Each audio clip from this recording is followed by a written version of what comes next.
మావిగన్ పేరుతో జగన్ చేసిన ఒక ప్రకటన కాస్తంత రీల్స్కి లేదంటే తెలుగుదేశం పార్టీ సోషల్ మీడియాలో ఆయన్ని వ్యక్తిగతంగా కాస్తంత ట్రోల్స్ చేయడానికి ఉపయోగపడిన ఈ స్టాండే ఇదే మా స్టాండ్ అనేది అయితే 2 రోజులుగా చెప్పుకుంటూ వస్తున్నారు. అంతేకాదు మావిగన్తో కలిసి వచ్చేది ఏంటి, మావిగన్లో ఉన్న సదుపాయాలు ఏంటి, అమరావతిలో లేనివేంటి, ఈ ప్రస్తావన అయితే తీసుకొచ్చారు. ఒక చర్చ అయితే నడుస్తుంది జనాల్లో అంటున్నారు.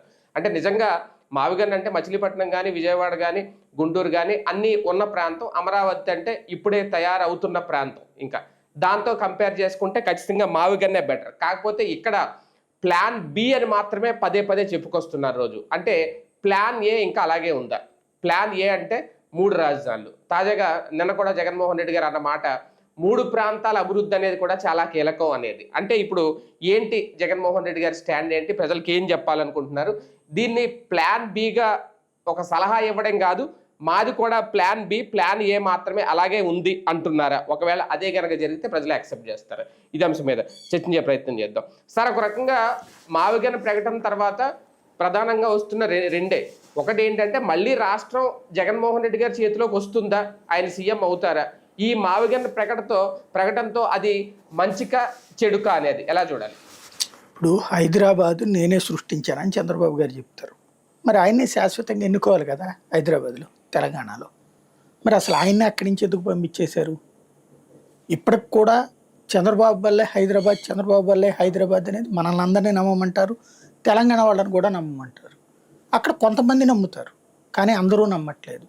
మరి అందువల్ల ఏమైంది? తెలుగుదేశం అక్కడి నుంచి తుడుచుకుపోయింది. కాబట్టి ఒక విధానం మనం చెప్పుకున్నంత మాత్రం జనం మన పేరే చెప్తారు అనేటటువంటిది ఒక అమాయకత్వం.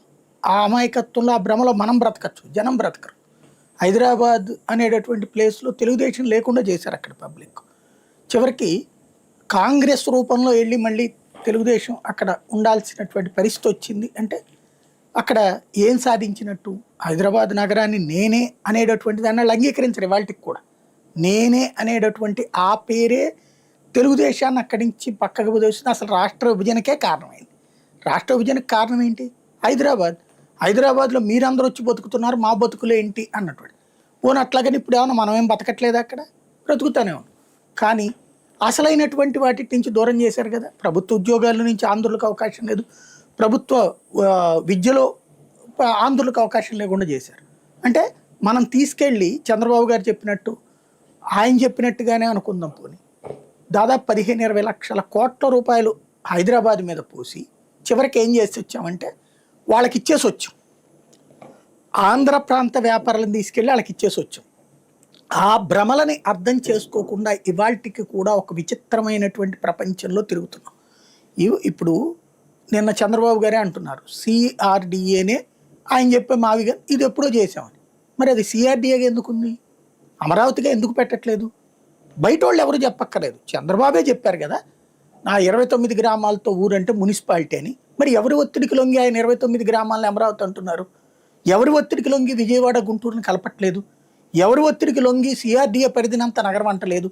ఇదివరకు సిఆర్డిఏ పరిధి అంతా నగరం అన్నారు కదా, ఇప్పుడు మళ్ళీ నగరం అంటే వేరు, పంచాయతీ వేరు, మున్సిపాలిటీ వేరంటే ఎవరి భ్రమలు కల్పిస్తున్నారు? ఎవరు మోసం చేస్తున్నారు?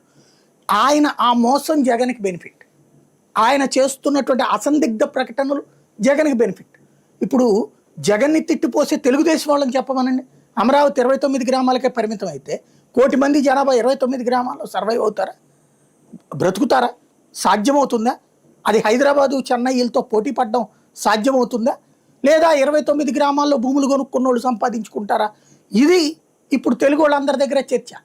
29 గ్రామాల్లో భూములు కొనుక్కున్నోడు సంపాదించుకోవడం కోసం రాజధాని, లేకపోతే రాష్ట్ర అభివృద్ధికి కావలసినటువంటిది హైదరాబాదు, చెన్నై, బెంగళూరు అనే ఒక ప్రధాన నగరాలు మన చుట్టూ ఉన్నప్పుడు వాటితో పోటీ పడగలిగేటటువంటి నగరాన్ని తయారు చేయడం.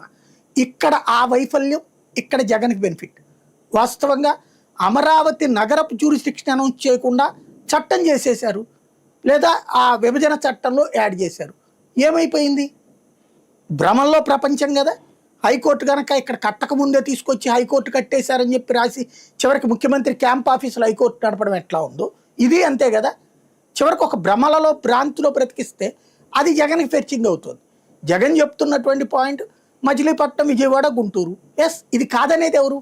అది మేమే చెప్పామని చెప్తున్నారు ఇప్పుడు చంద్రబాబు గారు, మేమే చెప్పామని చెప్తున్నారు పట్టాభి. అంతా బాగానే ఉంది. మరి మీరే చెప్పారు కదా, చెప్పినప్పుడు దాన్ని నగరంగా ప్రకటించేయండి. అప్పుడు ఆయన మావిగన్ పోయి అమరావతి, ఆ మచిలీపట్నం, ఈ సిఆర్డీఏ పరిదంతా అమరావతి అనేది అదే. ఇప్పుడు అది చేస్తే జగన్కి క్రెడిట్ వెళ్ళిపోతుంది, మళ్ళీ నా క్రెడిట్ అమరావతి అన్నది పోతుంది అన్నటువంటి ఫీలింగ్లో ఉన్నారు. మావిగన్ నువ్వు పెట్టట్లేదు కదా. జగన్మోహన్ రెడ్డి గారు చేసిన ప్రకటన ప్రాక్టికల్ గా దగ్గరగానే ఉందా సార్? లేదు అంటే ఇప్పుడు అమరావతి కాదని ఒక ప్లాన్ బి ఏదో ప్రతిపక్షంలో ఉండో సలహా ఇచ్చినట్టుగా మాత్రమే ఉంది. జగన్ చెప్పే దాంట్లో ఒక అస్పష్టత ఉంది. నువ్వు ప్లాన్ బి అనేది ఇంతకు ముందు ఎప్పుడు చెప్పలేదు, ఇప్పుడు ఆయన ఈ మాట అన్నాక చెప్పాడు. కాబట్టి అది జగన్ ప్లాన్ బి అంటే ఇక ఆ క్రెడిట్ చంద్రబాబుకి పోనీయకుండా ఉండటం కోసం ఆల్టర్నేటివ్గా మాట్లాడుతున్నట్టుంది, కానీ స్థిరమైన ప్రణాళికతో మాట్లాడుతున్నది లేదు. కాకపోతే ఆయన తరపున ఉన్నటువంటి మాట్లాడేవాళ్ళు కొంతమంది బుర్ర ఉన్నటువంటి వాళ్ళు ఇవన్నీ తయారు చేసి జగన్కి ఇస్తున్నారు ఇప్పుడు. అంటే జగన్ని చేసిన ప్రకటనని కరెక్టే అని చెప్పడం కోసం కొంతమంది వాళ్ళ దాంట్లో ఇంటలెక్చువల్ టీం ప్రయత్నిస్తోంది. అయితే మచిలీపట్నం, విజయవాడ, గుంటూరు కలిపితే నగరం అభివృద్ధి చెందుతుందా అనేది ఇక్కడ అది కూడా $1 మిలియన్ ప్రశ్నే. కలిపితే అభివృద్ధి చెందుతుంది, అది కూడా ఇమ్మీడియట్గా ఏం సాధ్యం కాదు. అయితే ఇక్కడ జగన్ చెప్పాల్సింది ఏంటి క్లారిటీ అంటే, నువ్వు అమరావతి అని చెప్పబడుతున్న 29 గ్రామాల్లో ఉన్నవి ఉండనిస్తావా, ఉండనివా? అక్కడ పరిపాలన చేస్తావా, చేయవా? మళ్ళీ ఇక్కడ కడతావా? మళ్ళీ డబ్బులు తగలేయడమే కదా. నువ్వేం చెప్పాలి? జగన్ ఏం చెప్పాలా? అయ్యా అక్కడ అడ్మినిస్ట్రేషన్ పెడుతున్నాడు, ఎస్ మేము కూడా అడ్మినిస్ట్రేషన్ కంటిన్యూ చేస్తాం, అభివృద్ధి పరంగా మావిగన్ తయారు చేస్తాం, ఈ ముక్క చెప్పాలి. నువ్వు అట్లా కాకుండా ఇప్పుడు మళ్ళీ కొత్తగా కడతానంటే ఇప్పుడు అక్కడ పోసింది తగలేస్తారా? ఇప్పుడు అక్కడ దాదాపు 45-50 వేల కోట్లు ఖర్చు పెడుతున్నారు. ఇంకొక 20-30 వేల కోట్లు చంద్రబాబు ఉండగానే కనీసం 70-80 వేల కోట్లు ఖర్చు పెడతారు. ఆయన $3 ట్రిలియన్ ఖర్చు పెట్టాలన్నారు నిన్న ఎక్కడో మీటింగ్లో. $3 ట్రిలియన్ అంటే ఏమన్నా ఆషామాషి? భారతదేశ బడ్జెట్ ఎంత అనుకుంటున్నారు? అదే భారతదేశ జీడిపినే $4.5 ట్రిలియన్.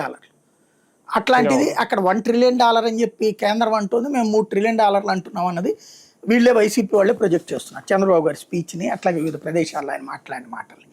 సరే అంత చేయలేరు, కానీ ఇప్పుడు 70-80 వేల కోట్లు తీసుకొచ్చి తగలేసి రోడ్లు పోసి కాలువలు కట్టి, భారతదేశంలో ఎక్కడా కూడా రాజధాని కోసం ఎత్తిపోతలు కట్టింది మొట్టమొదటి రాజధాని కాబోతుంది. అదొకటి రికార్డు, వరల్డ్ రికార్డు. వరదల్లో వచ్చేస్తే అని తెలిసి ఆ ప్రదేశాన్ని ఎంపిక చేసి వరదలనే దారి మళ్ళించే రాజధానిగా కూడా రికార్డు ఉంటుంది. దానికోసం ఎత్తిపోతల పథకాలు, దానికోసం రిజర్వాయర్లు కట్టేది.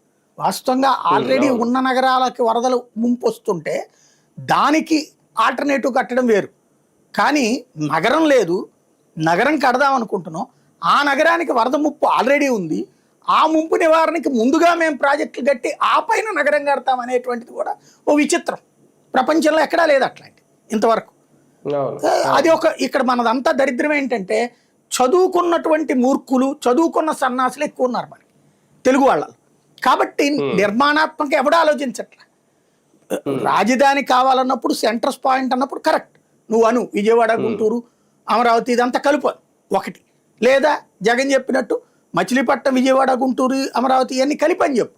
కానీ ఇటు ఈయనేమో అసలు అబ్బెబ్బే సెల్ఫ్ సస్టైనబుల్ ప్రాజెక్ట్ అంటాడు, 1000 కోట్లు అప్పు తెచ్చిపోస్తాడు.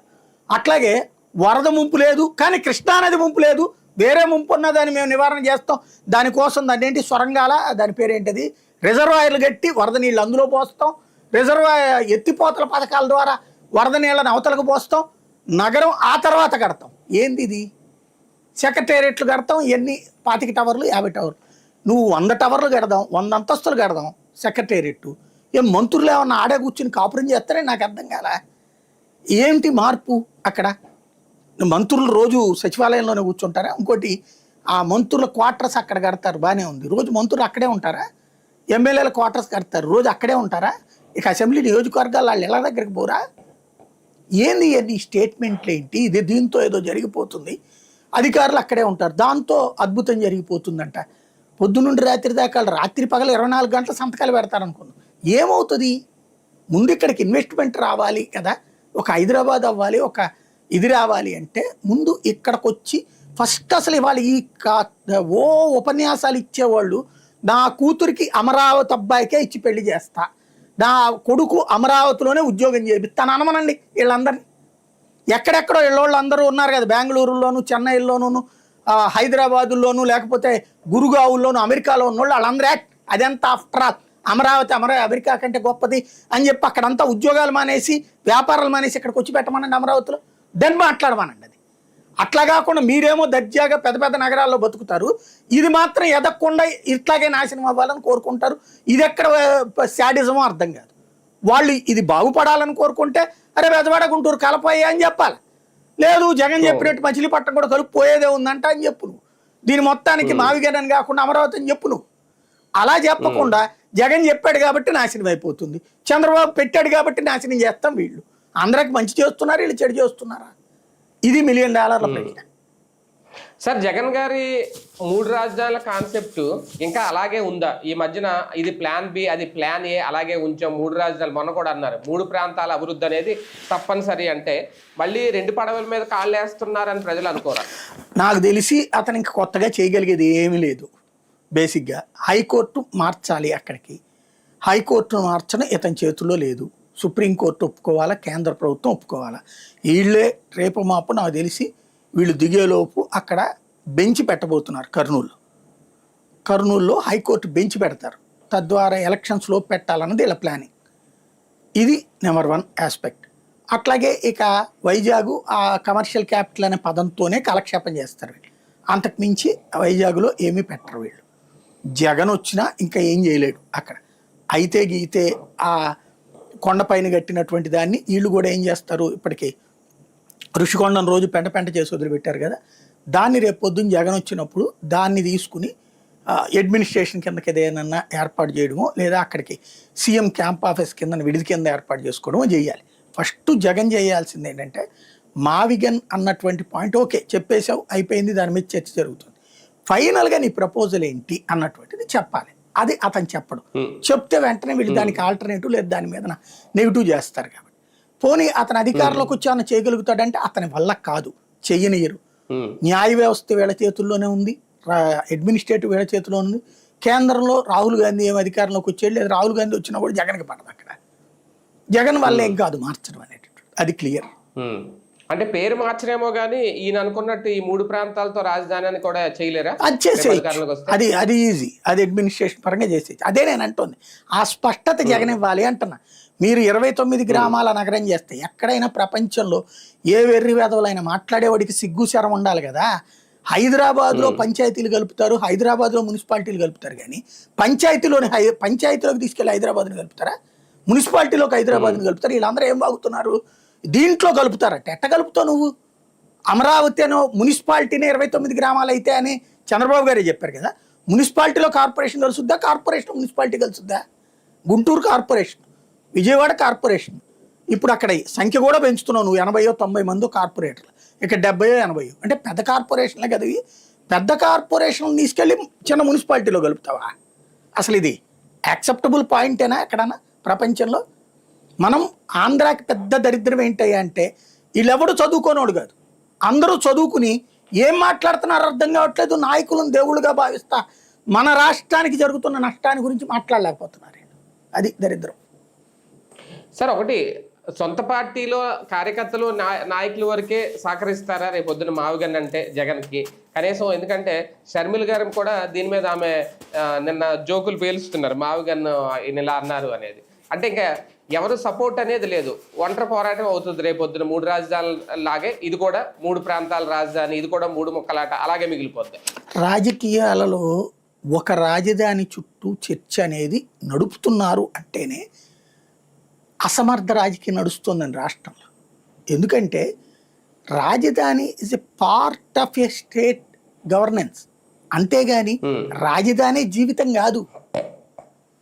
హైదరాబాదు రాజధాని అనేటటువంటిది ఇప్పుడు ఆ సెక్రటేరియట్ కి ఎంతమంది వెళ్తారు ప్రజలు అక్కడ వాళ్ళు, లేకపోతే అక్కడ ఉన్నటువంటి అసెంబ్లీకి ఎంతమంది వెళ్తారు ప్రజలు? అదొక జస్ట్ విజిటింగ్ స్పాట్, అదొక అడ్మినిస్ట్రేటివ్ పాయింట్ అంతే. కానీ అధికారంలో ఉన్న పార్టీ ఆరాటం దాని మీదే మొన్నటి వరకు, అంటే వాళ్ళకి అక్కడ వీళ్ళ పోరాటం దాని మీద. అంటే సమస్య మనకి ఇక్కడ ఏంటంటే మనం ప్రజల్ని ఇక్కడ సంతృప్తి పరచలేం. నేను మొట్టమొదటి నుంచి చెప్తున్నా, రాష్ట్రం విభజన అయినప్పటి నుంచి మనకి వీళ్ళందరూ చేసిన ద్రోహం ఏంటంటే ఆంధ్రాలో ఉన్నటువంటి వనరులన్నీ తీసుకెళ్ళి హైదరాబాద్లో పెట్టారు. అది చంద్రబాబు నాయుడు అయినా, రాజశేఖర రెడ్డి అయినా, నేదురుమల్లి అయినా, కోట్ల విజయభాస్కర్ రెడ్డి అయినా, వీళ్ళందరూ కూడా హైదరాబాద్ అభివృద్ధి మీద కాన్సన్ట్రేట్ చేసి మిగతా ప్రాంతాలన్నింటినీ నెగ్లెక్ట్ చేసి మొత్తం డబ్బులు లక్షల కోట్లు రాజధాని మీద పోశారు దశాబ్దాలుగా. అలా పోయడం వలన అది ఒక పెద్ద మహానగరంగా ఉంది బెంగళూరు, చెన్నై, హైదరాబాద్ అన్నటువంటి. ఇప్పుడు ఏమైంది, దాన్ని చూసే చూపుతో, అంటే మొగుడిని చూసిన కంటితో, అదే రాజుని చూసిన కంటితో మొగుడిని చూస్తే మొట్టబుద్ధేసుద్ది అంటారు కదా, మన రాష్ట్రాన్ని చూస్తున్నప్పుడు ఎంతసేపటికి అయ్యే గుర్తుకొస్తాయి కానీ మన ఎదురుగుండా ఉన్నాయి మనకు గుర్తుకు రావు. దీనివల్ల ఏమైపోతుందంటే ఒక అసంతృప్తి ఉంటుంది.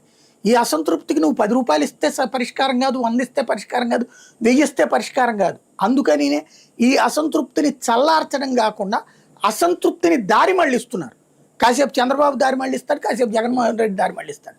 అంతే తప్పించి ప్రజలని మనతో కలుపుకెళ్దామనే ఆలోచన ఇద్దరికీ లేదు. మా కార్యకర్తలు కలిసి వెళ్తే సరిపోతుంది, మా మీడియా కలిసి వస్తే సరిపోతుంది, ప్రజల్ని వాళ్ళే గొర్రెల్లాగా తీసుకొస్తారనే ఫీలింగ్లో ఉన్నారు. ప్రజలలో అసంతృప్తి చల్లారాలంటే ఈ నాయకులు బాధ్యతాయుతమైనటువంటి మాటలు మాట్లాడాలి. ఏమయ్యా మనకి రాష్ట్రాన్ని నాశనం చేసి ఇచ్చారు కాంగ్రెస్ వాళ్ళు, సరే పార్టీ పేరు చెప్పక నాశనం చేసి విడదీశారు కాబట్టి ఇదిగో మనం మొదట ఈ 4 అడుగులు వేస్తాం, తర్వాత ఈ 4 అడుగులు వేస్తాం, ఇట్లా అనేది మనల్ని సైకలాజికల్గా సిద్ధం చేయాలి. అలా కాకుండా ఎంతసేపటికి నేను చేసేస్తే నేను హైదరాబాద్ను 5 ఏళ్లలో హైటెక్ సిటీని తెచ్చేసేసి ఎరగదీసేసాను ఆయన చెప్తాడు. హైటెక్ సిటీ ఏంది, అంతకుముందు హైదరాబాద్ ఏమన్నా అడుక్కుదంటుందా, లేకపోతే ఆ తర్వాత ఏమన్నా ఈయన వచ్చేసిన తర్వాత ఏమన్నా అడుక్కుదంటుందా, దాని తాత లెక్క బతుకుతున్నది. కాబట్టి ఒక నగరపు అభివృద్ధిలో నీదొక పాత్ర. ఒక ముఠామేస్త్రివి నువ్వు, ముఠామేస్త్రి నేనే బిల్డింగ్ అని నాదే బిల్డింగ్ అని చెప్పుకున్నట్టు ఉంటుంది. ఇప్పుడు అట్లాగే ఆయన చెప్పుకున్నాడు, ఆయన్ని కాదని చెప్పి ఈయన చెప్పుకోవాలనుకుంటున్నాడు, ఈయన లేదు ఆయన అంతా ఫెయిల్యూర్ అని చెప్పాలని ఈయన అనుకుంటున్నాడు. దీనివల్ల ఏమవుతున్నదంటే ప్రజల్లో కన్విన్సింగ్ ధోరణి పోతుంది. మన దరిద్రం ఏంటంటే మీడియా ఇదివరకు ఎట్లాంటి ఎడిటోరియల్ కాలం రూపంలో రాసి ప్రజల్ని సైకలాజికల్గా ప్రిపేర్ చేసేది. కానీ మీడియానేమో అమ్ముడైపోయిందా, లేకపోతే రాసే జర్నలిజమే చచ్చిపోయిందో, ప్రజల్ని కన్విన్స్ చేయలేకపోతున్నారు వీళ్ళందరూ. దాని ఫలితమే రాజధాని చుట్టూ జరుగుతున్న చర్చ. రాజధాని అనేటటువంటిది ఆంధ్రప్రదేశ్లో ఒక చిన్న పార్టు, దాని ఆధారంగా అభివృద్ధి ఇప్పటికిప్పుడు సాధ్యం కాదని అదే చంద్రబాబు చెప్తున్నాడు, అదే జగన్మోహన్ రెడ్డి చెప్తున్నాడు. 50 ఏళ్ళు పట్టచ్చు, 70 ఏళ్ళు పట్టచ్చు, 100 ఏళ్ళు పట్టచ్చు. అది దానికి సిద్ధపడ్డోడు దాన్ని అంగీకరించాలి. అది కాదనుకున్నప్పుడు విజయవాడ గుంటూరు కలిపినా కూడా ఒక 40-50 ఏళ్ళు పడుతుంది. ఎంత పోయినా హైదరాబాద్ దాటి ఇప్పుడు మీ వయసు 30, నా వయసు 40, అప్పుడు మీరు 40కి వచ్చినప్పుడు నేను 40కి వచ్చేస్తున్నానులే అంటే నేను 50కి పోతా కదా, నేనేమి 20కి రాను కదా. హైదరాబాద్ని తలదన్ని, చెన్నైని తలదన్ని, బెంగళూరుని తలదన్ని అనే పదాలను వదిలేసిన రోజున బాగుపడతాం మనం. రైట్ చూద్దాం. మొత్తానికి మావగన్ మీద స్టిక్ ఆన్ అయి ఉన్నారా వైసీపీ అధినేత జగన్మోహన్ రెడ్డి? లేదు, ఇది రేపొద్దున అధికారంలోకి వచ్చిన తర్వాత వాళ్ళు కూడా ప్లాన్ బిగానే చూసి ప్లాన్ ఏ అనేది 3 ప్రాంతాల అభివృద్ధి, 3 రాజధానులు అనే కాన్సెప్ట్ తెర మీదకి వస్తారు. ముందు దాని మీద అయితే క్లారిటీ ఇవ్వాల్సిన అవసరం అయితే ఉంది.